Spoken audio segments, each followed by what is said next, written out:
Hi అండి, అందరూ ఎలా ఉన్నారు? నేనైతే బాగున్నానండి. ఈరోజు అయితే ఉప్మా చేస్తున్నానండి, సేమియా ఉప్మా. దానికోసం అయితే ఇలా అయితే ఎర్రగడ్డలు, కొత్తిమీర ఆకు, పచ్చిమిరపకాయలు, కరివేపాకండి ఇలా అయితే కోసి పెట్టుకున్నాను. చూడండి, సేమియా అయితే ఇలా ఏం చేసుకున్నానండి. చూడండి, ఇలా అయితే వేయించేసుకున్నాను. ఇప్పుడైతే వెజిటేబుల్స్ ఉప్మా అండి. వెజిటేబుల్స్ వేస్తేనే మా పిల్లలకైతే ఇష్టము. చూడండి, ఇలా అయితే చిన్న చిన్నగా కట్ చేసుకున్నానండి. చూడండి, ఇలా పచ్చి బఠానీ, ఇదైతే ఉర్లగడ్డ, క్యారెట్, బీన్స్ అండి. ఇప్పుడైతే మనం ఎలా చేసుకోవాలి అని అయితే చూపించేస్తానండి. ఈరోజైతే నేను లంచ్ బాక్స్కి అయితే ఇలా చేసుకుంటున్నా. చూడండి, పెనంలో అయితే ఆయిల్ వేసేసుకున్నాము. ఇప్పుడైతే స్టవ్ వెలిగించేసుకుంటున్నా.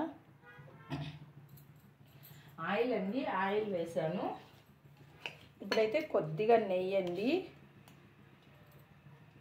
కొద్దిగా నెయ్యి, ఎందుకంటే బాగుంటుందని నెయ్యి వేస్తే మా బాబుకి అయితే చాలా ఇష్టము. చూడండి, ఆయిల్ అయితే వేడైంది కదా. ఇప్పుడైతే ఆవాలు వేసుకుంటున్నా అండి. ఆవాలు చిట్టుపట్లు ఆడుతూ ఉన్నప్పుడైతే కొద్దిగా ఉద్దిబ్యాళ్ళు, శనగబ్యాళ్ళు అండి వేసేసుకున్నాము. ఇప్పుడైతే వేగిపోయాయండి. ఇప్పుడైతే మనము పచ్చిమిరపకాయలు, అలాగే ఎర్రగడ్డలండి వేసేసుకున్నాము. కరివేపాకు వేసేసుకొని కొంచెం వేపేసుకుందామండి. కొంచెంగా సాల్ట్ వేసుకుందామండి. సాల్ట్ వేసుకుంటే కొందరుగా వేగిపోతుంది, అందుకోసం అయితే సాల్ట్ వేసుకుంటున్నా. కొద్దిగా అండి, ఎక్కువ వేయాల్సిన పని లేదు. చూడండి, ఇలా అయితే వేసేసుకుంటున్నా. నెయ్యి వేస్తే ఫ్లేవర్ చాలా బాగుంటుందండి, గుమ్మని వస్తూ ఉంటుంది స్మెల్ అయితే. కొద్దిగా జీడిపప్పులండి, జీడిపప్పులు ఉంటే ఎక్కువ వేసినా బాగుంటుంది. ఈరోజైతే మా ఇంట్లో అయిపోయినాయి, అందుకే కొద్దిగా వేసిన. మా బాబుకి జీడిపప్పులు వేస్తే చాలా ఇష్టము. ప్లీజ్ అండి, ఈ వీడియో నచ్చినట్లయితే ప్రతి ఒక్కరూ లైక్ చేయండి, షేర్ చేయండి, సపోర్ట్ చేయండి.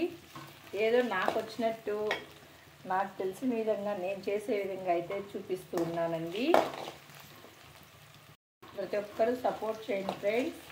చూడండి, ఇప్పుడైతే ఎర్రగడ్డ అయితే వేగిపోయిందండి. ఇప్పుడైతే మనం వెజిటేబుల్స్ వేసేసుకుందాం. ఇలా వెజిటేబుల్స్ అన్నీ వేసి చేస్తే అయితే మనకు చాలా హెల్తీ బ్రేక్ఫాస్ట్ అండి, చాలా బాగుంటుంది.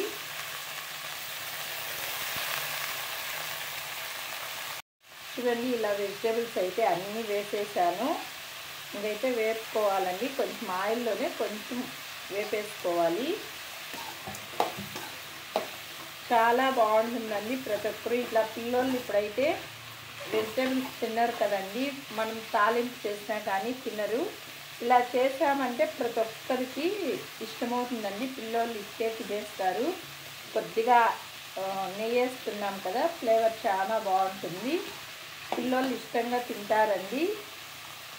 చూడండి, ఇప్పుడైతే ఇలా డ్రై అవుతుంది. కొద్దిగా ఒకే ఒక చిట్కా అండి, పసుపు వేస్తే కొంచెం ఫ్లేవర్ చూసి బాగుంటుంది, అందుకోసం అయితే ఒకే ఒక చిట్కా అండి.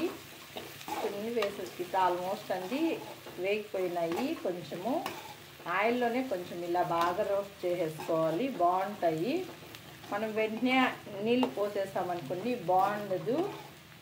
ఇలా పచ్చివాసన అంతా పోయే వరకు ఇలా బాగా వేపేసుకుంటే బాగుంటుందండి. చూడండి, ఇప్పుడైతే వేగిపోయినాయండి. ఇంకా మనము ఆ వాటర్ అయితే పోసేసుకున్నామండి. నేనైతే 1 కప్పు సేమియాకి 3 కప్స్ పోస్తానండి వాటర్ అయితే, ఎందుకంటే వెజిటేబుల్స్ అన్నీ ఉన్నాయి కదా, 1 కప్పు ఎక్స్ట్రా ఉంటేనే బాగుంటుంది. చూడండి, ఈ కప్తో అయితే 1 కప్పు తీసుకున్నాను. 3 కప్స్ అండి.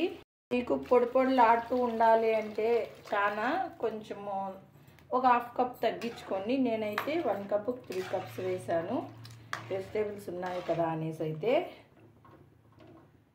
ఇప్పుడు రుచికి తగినంత సాల్ట్ అయితే వేసేసుకుందామండి. అప్పుడే కొద్దిగా సాల్ట్ వేసాను కదా, ఇప్పుడైతే రాళ్ళు ఉప్పు కొద్దిగా వేసుకుంటున్నా. చూడండి, ఇప్పుడు ఆల్మోస్ట్ అయితే ఇవైతే ఉడికినాయండి. ఇప్పుడైతే సేమియా వేసేసుకుంటున్నా. సేమియా వేసుకొని కలిపెట్టేసుకుంటున్నా. చూడండి ఫైనల్గా అయితే ఇలా రెడీ అయిపోయింది. ఇప్పుడైతే కొత్తిమీర ఆకు వేసేసుకుంటున్నా. అయిపోయిందండి. చూడండి చాలా బాగుంటుంది. కొంచెం చల్లగా అయితే మనకి ఇంకా సరిపోతుందండి. ఇదైతే రెడీ అయిపోయిందండి సేమియా ఉప్మా. ఓకే ఫ్రెండ్స్, ఈ వీడియో మీకు నచ్చినట్లయితే ప్రతి ఒక్కరూ లైక్ చేసి సపోర్ట్ చేయండి. ఇలా అయితే నా స్టైల్లో నేనైతే ఇలా చేస్తానండి సేమియా ఉప్మా అయితే. ఓకే అండి, బాయ్. చూడండి ఇలా ఫైనల్గా అయితే ఇలా అయితే అయిపోయిందండి. పొడి పొడిలాడుతూ చాలా బాగుంది. చూడండి ప్రతి ఒక్కరూ ట్రై చేసేయండి ఫ్రెండ్స్. Okay friends, bye.